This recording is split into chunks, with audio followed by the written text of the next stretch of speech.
Baik, puji Tuhan, sekali lagi shalom. Puji Tuhan, seberapa kita anak-anak Tuhan yang hadir dalam peribadatan pagi hari ini merupakan satu langkah awal di dalam memenuhi perintah Tuhan. Karena ibadah orang Kristen pada hari Sabat atau hari Minggu adalah merupakan perwujudan daripada ketaatan kita terhadap perintah Tuhan. Itulah sebabnya kendati pun hari ini banyak bangku yang kosong, memang seperti yang sering kali saya sampaikan bahwa kita dalam jemaat yang mayoritas adalah masyarakat lokal, ketika hari raya begini pasti mereka akan memanfaatkan libur untuk pulang.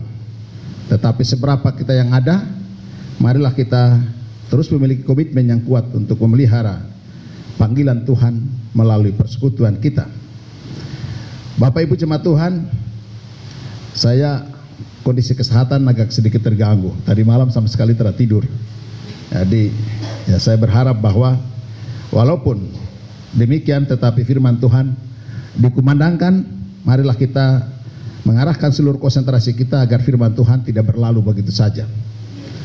Baik, puji Tuhan Bapak Ibu jemaat Tuhan, pada hari ini saya akan mengajak kita merenungkan satu bagian firman Tuhan dengan judul pilihan hidup yang berkenan kepada Tuhan. Itu temanya, pilihan hidup yang berkenan kepada Tuhan. Berbicara tentang pilihan hidup merupakan sebuah hal yang sadar atau tidak sadar harus dilakukan, karena hidup kita ini selalu diperhadapkan dengan pilihan. Suka tidak suka harus memilih. Mau sehat atau mau sakit seperti saya, pilihan ada pada kita. Mau pintar atau bodoh, pilihan ada pada kita, karena kesempatan itu Tuhan berikan. Mau selamat atau binasa, pilihan ada pada kita. Mau kutuk atau berkat, pilihan ada pada kita. Jadi hidup ini hampir setiap saat diperhadapkan dengan pilihan. Itulah sebabnya pada pagi hari ini saya akan mengajak kita untuk merenungkan tiga hal terkait dengan pilihan hidup yang berkenan kepada Tuhan. Ya. Semua kenyataan yang hari-hari ini kita hadapi, baik itu peluang ataupun tantangan, itu merupakan kesempatan untuk kita menjatuhkan pilihan kita. Kita harus memilih, dan pilihan itu juga merupakan tindakan berani mengambil resiko, karena tidak semua pilihan itu hari itu langsung dapat hasilnya. Ada pilihan yang merupakan kesempatan untuk kita diproses lebih jauh lagi. Contoh seperti anak sekolah. Dia memilih untuk sekolah bukan berarti langsung pintar. Tetapi ketika dia memilih untuk sekolah, dalam proses sekolahnya itu banyak tantangan, banyak persoalan, banyak perjuangan yang harus dia hadapi. Demikian juga kalau kita mau memilih untuk berusaha, mengusahakan hidup baik pribadi, keluarga, maka kita juga harus berani mengambil resiko. Bapak Ibu jemaat Tuhan yang diberkati, pada pagi siang hari ini, hal pertama yang terkait dengan pilihan hidup, kita akan buka di dalam Ulangan pasal 30 ayat 19 dan 20. Pilihan hidup yang berkenan kepada Tuhan. Ulangan pasal 30 ayat 19 dan 20. Saya akan bacakan untuk kita. Aku memanggil langit dan bumi menjadi saksi terhadap kamu pada hari ini. Kepadamu kuperhadapkan kehidupan dan kematian, berkat dan kutuk. Pilihlah kehidupan supaya engkau hidup, baik engkau maupun keturunanmu, dengan mengasihi Tuhan Allahmu, mendengarkan suaranya dan berpaut padanya, sebab hal itu berarti hidupmu dan lanjut umurmu untuk tinggal di rumah yang dijanjikan Tuhan dengan sumpah kepada nenek moyangmu, yakni kepada Abraham, Ishak dan Yakub, untuk memberikannya kepada mereka. Hal pertama tentang pilihan hidup yang berkualitas adalah Tuhan memberi kebebasan untuk memilih. Manusia diciptakan segambar dan serupa dengan Allah dan diberikan kemampuan khusus. Karena manusia itu diciptakan. Kalau ciptaan-ciptaan yang lain, Allah hanya berfirman, kemudian jadi, sehingga posisinya, bentuknya berantakan. Tapi manusia diciptakan berdasarkan pertimbangan. Yang pernah saya bilang, makanya batang hidung ini menghadap ke bawah. Kalau dia berfirman saja, pasti biji mata itu ada di atas seperti udang. Lihat udang toh? Udang itu dia punya kotoran ada di mana, mata di mana, mulut di mana. Karena difirman saja langsung kemudian jadi. Tapi manusia tidak. Diciptakan berdasarkan pertimbangan. Mata dua tetapi menghadap ke depan. Telinga dua tetapi satu ke kiri dan satu ke kanan. Tangan juga dua, kaki dua. Ini merupakan keseimbangan, dan itu juga menuntut sebuah pilihan.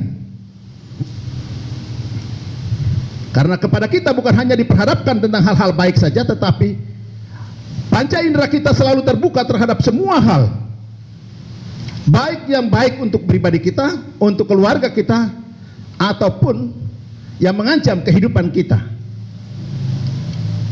Panca indera kita terbuka, menangkap informasi itu, kemudian diolah dalam pikiran. Kalau pikiran tidak terlatih, tidak sering dilatih untuk memecahkan masalah, pikiran akan lemah. Begitu kita lihat sesuatu, belum berpikir lagi langsung kecewa, belum berpikir lagi langsung bicara, langsung marah-marah, marah suami, marah istri, marah anak, marah orang tua, bersikap aneh-aneh tanpa pertimbangkan dengan baik. Karena apa? Pikirannya tidak terlatih untuk memikirkan, tidak terlatih memecahkan masalah. Itulah sebabnya pilihan hidup yang berkualitas, Tuhan memberi kebebasan untuk memilih. Walaupun manusia itu diciptakan segambar dan serupa dengan Allah, bahkan Allah memberikan kekekalan dalam diri manusia, seperti yang dikatakan di dalam Pengkhotbah pasal 3 ayat 11. Allah memberikan keistimewaan kepada manusia, tetapi demikian juga dia memberikan kebebasan untuk memilih. Kita memang percaya kepada Tuhan, dan Tuhan menjamin atau menjanjikan pemeliharaannya kepada kita. Tetapi bukan berarti bahwa selamanya kita akan seperti robot atau seperti benda mati, di mana Tuhan setel kita ke kiri ke kanan. Tidak. Tuhan tetap menghormati kebebasan dalam diri kita. Semua yang kita lihat, semua yang kita dengar, semua yang kita tangkap melalui panca indera kita, itu kemudian kita diperhadapkan dengan kebebasan. Tuhan memberi kebebasan untuk memilih seperti bacaan kita tadi. Kepadamu kuperhadapkan kehidupan dan kematian, berkat dan kutuk. Pilihlah kehidupan supaya engkau hidup, baik engkau maupun keturunanmu. Kehidupan bukan hidup. Kalau hidup itu ya seperti kita bernapas. Sekarang ini kan kita hidup. Tapi kalau bicara kehidupan itu berarti segala hal yang memungkinkan hidup itu menjadi berarti. Hidup itu menjadi berkualitas, berdampak, itu namanya kehidupan. Bagaimana kita bisa berdampak dalam pelayanan, berdampak bagi lingkungan, berdampak bagi keluarga kita, rumah kita, ataupun itu yang namanya kehidupan, termasuk upaya usaha kita mempertahankan hidup. Untuk mendapatkan kualitas yang baik, untuk mendapatkan hasil yang baik, sebagai wujud pertanggungjawaban kita sebagai makhluk yang mulia. Lebih daripada itu, kita percaya Tuhan, dan Tuhan memberikan firman dan Roh Kudus-Nya sebagai jaminan untuk membekali kita, memperlengkapi kita, untuk kita menjadi pribadi-pribadi yang beruntung, berhasil dan beruntung. Bukan hanya berhasil, tapi berhasil dan beruntung. Ada orang berhasil tapi tidak beruntung. Tetapi anak Tuhan harus berhasil dan beruntung.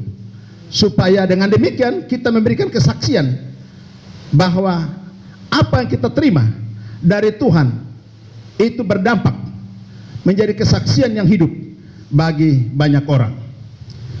Bapak Ibu jemaat Tuhan yang diberkati, ayat 20 dikatakan bahwa dengan mengasihi Tuhan Allahmu, mendengarkan suaranya dan berpaut padanya, sebab hal itu berarti hidupmu dan lanjut umurmu untuk tinggal di tanah yang dijanjikan Tuhan dengan sumpah kepada nenek moyangmu. Jadi yang muda-muda, jangan melawan orang tua. Amin. Kasih tahu yang tinggal di rumah sana, jangan melawan. Ya, sebab sehebat-hebatnya kita tidak akan pernah mampu membalas kebaikan ibu. Ibu bisa melahirkan kita, tapi kita tidak mungkin bisa melahirkan dia. Ya. Itulah sebabnya kita harus menghormati. Karena firman Tuhan berkata bahwa hormati ayah dan ibu maka lanjut umurmu di tanah yang dijanjikan Tuhan Allahmu. Ini hukum ini begitu penting. Tapi banyak orang, khususnya kita di Papua ini, apalagi yang dikuasai oleh miras, yang dikuasai dengan kedagingan, dapat kerja sedikit saja merasa bahwa dunia ini dia sudah punya. Firman Tuhan bagian pertama ini di dalam ayat yang ke-20 itu tadi dikatakan bahwa dengan mengasihi Tuhan Allahmu, mendengarkan suaranya dan berpaut padanya, sebab hal itu berarti hidupmu dan lanjut umurmu. Jadi takut Tuhan. Takut Tuhan penting. Bukan taat kepada orang tua karena takut nanti tidak dapat uang jajan, takut nanti tidak diberikan apa yang kau minta. Tetapi ingat, walaupun itu juga baik, tetapi lebih daripada itu, hormati orang tua karena itu yang Tuhan kehendaki. Itu perintah Tuhan. Kalau kita baca juga di dalam Efesus pasal 6 ayat 1 sampai 3. Ya. Itu merupakan bagian yang penting dalam hidup kita. Dan bukan hanya bagi kita yang sebagai anak, tetapi juga siapapun dia yang mau meraih masa depan yang baik harus takut akan Tuhan, beribadah hanya kepada Tuhan Allahmu. Dengan demikian engkau dipastikan bahwa engkau akan masuk pada janji-janji Tuhan. Hidupmu, kesehatanmu, pendidikanmu, pekerjaanmu, nikah rumah tanggamu, semua akan Tuhan pelihara. Tetapi pilihannya adalah harus beribadah kepada Tuhan. Bapak Ibu, tidak semua orang yang ada di gereja itu bertuhan dengan baik. Tapi orang yang sudah bertuhan seharusnya dia rajin beribadah. Karena pada ibadah hari Minggu seperti ini tidak bisa dipisahkan dalam kehidupan orang percaya. Karena itu merupakan salah satu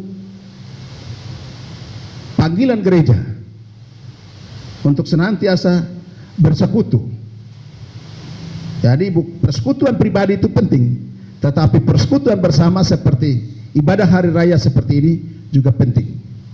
Walaupun kadang-kadang orang manfaatkan ibadah seperti ini untuk saling ketemu atau karena sudah janjian, itu bisa juga, tetapi lebih daripada itu kita datang ke gereja karena mau beribadah kepada Tuhan.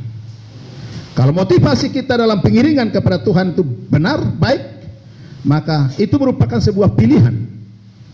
Ya. Tuhan memberikan kebebasan bagi kita untuk memilih mau mati atau mau hidup, mau berkat atau kutuk. Dan orang yang mau meraih masa depan yang baik adalah orang yang takut akan Tuhan, beribadah kepada Tuhan, mengutamakan Tuhan, rajin membaca firman Tuhan, dan seterusnya. Itu hal pertama. Kemudian pilihan hidup yang berkenan kepada Tuhan yang kedua, kita buka di dalam Yosua pasal 24 ayat 15.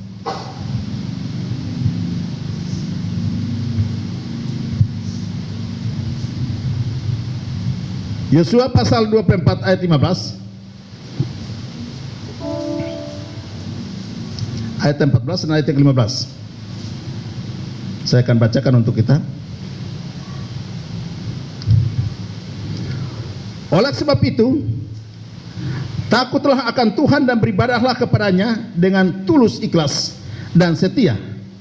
Jauhkanlah Allah yang kepadanya nenek moyangmu telah beribadah di seberang sungai Efrat dan di Mesir, dan beribadahlah kepada Tuhan. Tetapi jika kamu anggap tidak baik untuk beribadah kepada Tuhan, pilihlah pada hari ini kepada siapa kamu akan beribadah. Allah yang kepadanya nenek moyangmu beribadah di seberang sungai Efrat, atau Allah orang Amori yang negerinya kamu diami ini.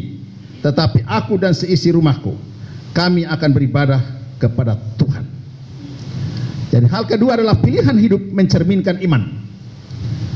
Jadi tidak semua orang yang memilih itu beriman, tapi orang yang beriman sudah pasti dia akan memilih, dan pilihannya itu akan berkenan kepada Tuhan. Segala pilihannya dia dasarkan pada otoritas Tuhan, pada kehendak Tuhan, pada kuasa Tuhan, bukan semata-mata karena keluarga, semata-mata karena orang berjasa, semata-mata karena pertimbangan-pertimbangan lain, tetapi pilihan hidup yang berkualitas adalah mencerminkan iman kita. Seperti apa iman di dalam diri kita akan diukur dengan pilihan kita. Memilih untuk takut kepada Tuhan, memilih untuk beribadah kepada Tuhan, memilih untuk membaca firman Tuhan, memilih untuk melayani, walaupun ada konsekuensi, walaupun ada dinamika yang terjadi dalam kehidupannya, tetapi kalau dia benar-benar beriman kepada Tuhan, maka komitmennya itu tetap kuat. Dia sekali memutuskan untuk menjadi anak Tuhan, selamanya tetap menjadi anak Tuhan. Bukan anak Tuhan dalam situasi tertentu saja, tidak. Senang baru sebut Tuhan, atau susah baru sebut Tuhan. Senang kita lupa Tuhan, tidak. Tetapi keputusan kita itu mencerminkan iman kita kepada Tuhan. Seperti Yosua, pilihlah pada hari ini kepada siapa kamu beribadah, kepada Allah asing atau kepada Allah yang hidup. Tetapi aku dan keluargaku akan tetap beribadah kepada Tuhan yang hidup. Ini pilihan seperti itu mencerminkan kualitas iman di dalam dirinya. Iman yang baik itu tumbuh dari pendengaran akan firman Tuhan, dari firman-firman Tuhan yang kita baca, yang kita renungkan setiap saat. Jadi Bapak Ibu jemaat Tuhan yang diberkati,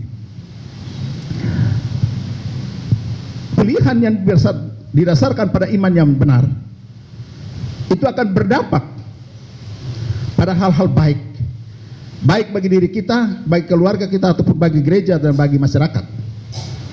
Karena juga dikatakan bahwa iman tanpa perbuatan pada hakikatnya adalah mati. Jadi pilihan kita untuk sungguh-sungguh kepada Tuhan, atau beribadah hanya kepada Tuhan, takut akan Tuhan, itu mencerminkan iman kita kepada Tuhan. Tapi kalau pilihan kita itu berubah-ubah seperti bunglon. Tahu bunglon toh? Bunglon itu kalau dia di pohon yang hijau, dia kulit hijau. Ya. Kalau dia di pohon yang coklat, dia kulit akan coklat. Dia berubah sama. Seperti itu. Jadi kekristenan kita ini bukan Kristen abu-abu. Warna abu-abu ini kan perpaduan antara warna putih dan warna hitam. Kekristenan kita harus jelas. Kalau putih-putih, merah-merah. Karena itu juga yang Tuhan kehendaki. Kepada siapa engkau beribadah? Pilih pada hari ini, jangan tunda.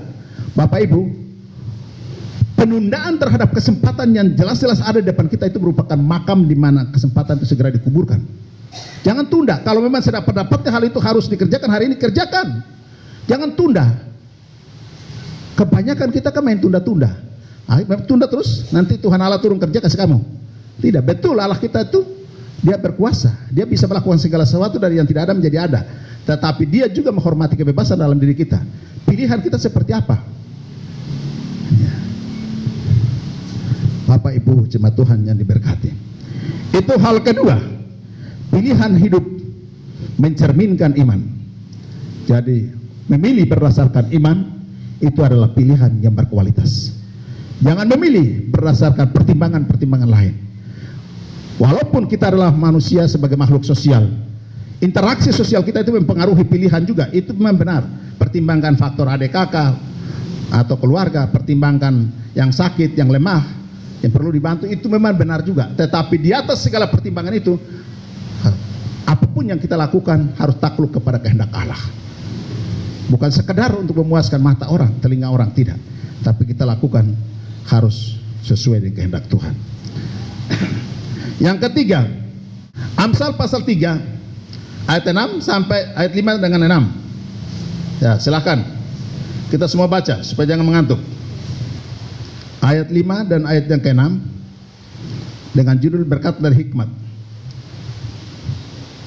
2, 3. Percayalah kepada Tuhan dengan segenap hatimu, dan janganlah bersandar kepada pengertianmu sendiri. Akuilah Dia dalam segala lakumu, maka Ia akan meluruskan jalanmu. Pilihan hidup yang berkualitas yang ketiga adalah mempercayakan pilihan kepada Tuhan. Mempercayakan pilihan kepada Tuhan artinya begini, bukan berarti bahwa kebebasan kita itu dibatasi lagi, tidak ya. Kita harus sadar bahwa pilihan kita itu didasarkan pada kehendak Allah. Tidak semata-mata karena pikiran kita, tidak semata-mata karena motivasi yang lain. Tetapi apa yang menjadi kehendak Allah, apa yang menjadi tuntutan Tuhan melalui firman-Nya kepada kita, pimpinan kuasa Roh Kudus, itu yang kita ikuti. Jadi memang mengikuti kehendak Tuhan kadang-kadang bagi manusia dunia ini, mereka terbatas untuk memahami dan menilai ya. Tetapi selagi pilihan kita itu kita yakin bahwa itu benar akan teruji oleh waktu. Hari ini orang bisa menilai kita begini begitu, orang bisa berkata begini begitu, tapi kalau kita yakin bahwa itu yang dikehendaki Tuhan dan kita lakukan, percayalah bahwa cepat atau lambat mereka akan akui juga. Nah, itu yang namanya kita melakukan pilihan berdasarkan kehendak Tuhan. Mempercayakan pilihan kepada Tuhan artinya melibatkan Tuhan. Pada tanggal 1 kemarin kita mendengarkan firman Tuhan dari Yakobus pasal 4. Bagaimana kita memiliki kebebasan, kemampuan diajar, dididik untuk harus merencanakan kehidupan dengan baik, tetapi di atas semuanya itu harus utamakan Tuhan, harus libatkan Tuhan. Tapi kalau kita tidak libatkan Tuhan, maka sehebat apapun kita dengan kecerdasan berpikir, membangun komunikasi dan bekerja keras, itu tidak akan berdampak apa-apa. Tapi kalau kita melibatkan Tuhan, pasti Tuhan akan memberikan masa depan yang baik. Jangan memilih berdasarkan perasaan suka, tidak suka, untung rugi, kekuasaan atau pertimbangan materi lainnya. Bagi kita anak Tuhan, pilihan yang berkualitas adalah mempercayakan pilihan kita kepada Tuhan. Artinya melibatkan Tuhan dalam setiap rencana, dalam setiap program, dalam setiap pilihan, tindakan kita, mengutamakan Tuhan. Baru bisa berhasil dan beruntung. Kalau tidak, memang berhasil tapi tidak berdampak. Itu namanya tidak beruntung. Ya. Tapi berhasil dan beruntung. Bapak Ibu jemaat Tuhan, 3 hal ini yang saya sampaikan kepada kita, kiranya Roh Kudus yang punya firman mampukan kita untuk mengerti. Mau lama tapi cuaca begini, jadi pasti nanti don't tidur lagi. Ngantuk tidur baru. Bapak Ibu, saya mau bilang, tidak semua reaksi dari kita itu datangnya dari iblis. Misalnya mengantuk. Contoh seperti saya, mengantuk itu belum tentu iblis, karena faktanya tadi malam saya tertidur, jadi itu mengantuk itu wajar. Jadi jangan kami hitamkan iblis dalam segala hal. Jangan kami hitamkan iblis dalam segala hal. Jadi ada hal yang terjadi karena memang kelemahan kekurangan kita. Ada hal yang terjadi karena memang pengaruh orang lain, atau bisa terjadi juga karena memang Tuhan kehendaki. Jadi tidak semua itu terjadi karena iblis. Kalau iblis disebut dalam segala hal, dia akan merasa siapa dulu orangnya, saya kok mau dilawan. Buktinya dalam gereja pun saya diakui, dia memegang kendali.